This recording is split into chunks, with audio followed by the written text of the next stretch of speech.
watakaokaa itikafu hapa ndani ya hii msikiti katika 10 ya mwisho ya Ramadhani hawatofika watu 10.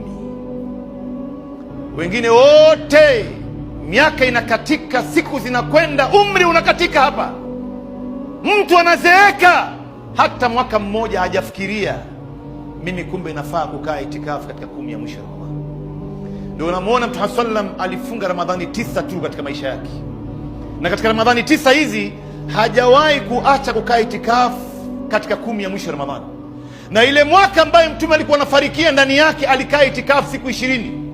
Na Mtume alipofariki, wake zake Mtume na wake wa kimasahaba waliendelea kukaa itikafu msikitini mpaka kufa kwao, na masahaba wenyewe na wema waliotangulia hawakuacha hii ibada. Ndugu zangu, sasa ni nafasi yako mimi na wewe.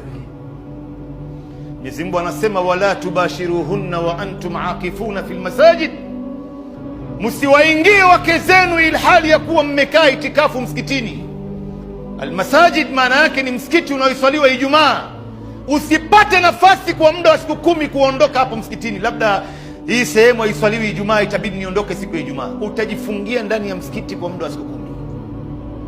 Na wallahi lau kila mmoja wetu angelijua fadhila ya itikafu, hakuna hata mtu angethubutu kuiacha mwaka mmoja ikampita bila kukaa itikafu msikitini.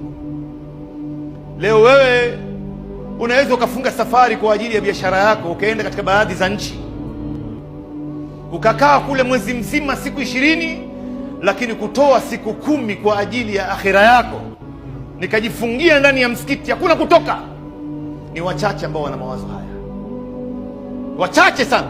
Na wallahi wewe utakapoingia itikafu ndani ya msikiti kwa muda wa siku 10 ya mwisho ya Ramadhani, unajifungia ndani ya msikiti, hakuna kusikiza habari, hakuna kusikiza mambo ya mpira wala mambo ya siasa wala kuzungumzia mambo ya biashara. Ni wewe na Mwenyezi Mungu na Mwenyezi Mungu na wewe kwa muda wa siku 10, masaa 24. Swala zote 5 utakuwa unaswali nyuma ya imam katika safu ya mbele. Takbiratul ihram haitokupita hata siku moja.